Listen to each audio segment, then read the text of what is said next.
ముఖ్యంగా press people అందరికీ, media and print media వాళ్ళకి, ఈరోజు గామా అవార్డ్స్ టోటల్ లాంచింగ్ అంటే ఎలాగంటే మామూలు నెక్స్ట్ మంత్ 3rd ఎంతో వైభవంగా జరగబోతుంది దుబాయ్లో.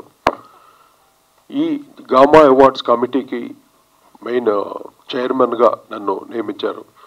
అది నాకు చాలా ఒక బాధ్యతాపూర్వంగా అనిపించింది. కేసరి గారికి ఈ సందర్భంగా నా కృతజ్ఞతలు తెలియజేసుకుంటున్నాను. గామా అవార్డ్స్ అంతకుముందు ఎవ్రీ ఇయర్ కంటిన్యూస్గా జరిగేది. మధ్యలో మన ఈ కోవిడ్ వల్ల చాలా గ్యాప్ రావడం వల్ల మళ్ళీ ఆఫ్టర్ 3 years మళ్ళీ చాలా grand way the celebrating gamma awards in Dubai.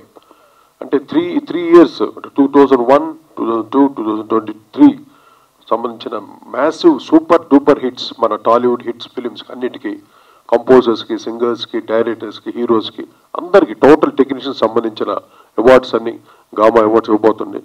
Gamma awards అంటే సామాన్యంగా తీసి పారేయకండి. This most prestigious award. ప్రపంచం అంతా చూస్తుందామండి ఈ కార్యక్రమం దుబాయ్లో చేస్తుంటే. సో ఇది అందరికీ, మా టాలీవుడ్కి అయితే చాలా చాలా అంటే ఒక ప్రెస్టీజియస్ అవార్డ్ అనమాట.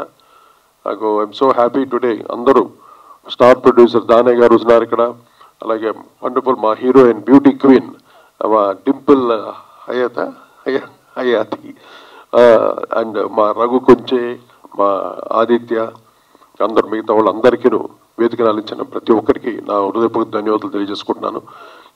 ఈ అవార్డు మటుకు చాలా వెరీ ప్రెస్టీజియస్గా ఉంటుంది, చాలా బాగుంటుంది. సో ఆ గ్యారంటీ మటుకు మేము ఇవ్వగలను. ఏదో మామూలు అవార్డు కాదు ఇది. గామా అవార్డు అంటే ఒక ప్రెస్టీజియస్గా ప్రతి ఒక్కరికి రావాలి అవార్డు అన్నట్టు ఉంటుంది. ఒక ఆస్కార్ అవార్డ్స్ తర్వాత ఇప్పుడు అకాడమీ అవార్డ్స్ చాలా ఉంటాయి. అలా గామా మన తెలుగు వాళ్ళకి సంబంధించిన అవార్డు మనందరూ ఎంకరేజ్ చేయాలి ఈ అవార్డుని. సో అందరినీ ఇప్పుడు దుబాయ్లో కలుస్తాం. తప్పకుండా ఈ సెలబ్రేషన్ చాలా గ్రాండ్ సక్సెస్ అవ్వాలని మీరందరూ బ్లెస్ చేయవలసిన కోరుకుంటూ సెలవు తీసుకుంటున్నాను. అలాగే కేసరి గారికి అండ్ మా సౌరభ్కి all the very best. God bless you all. Thank you.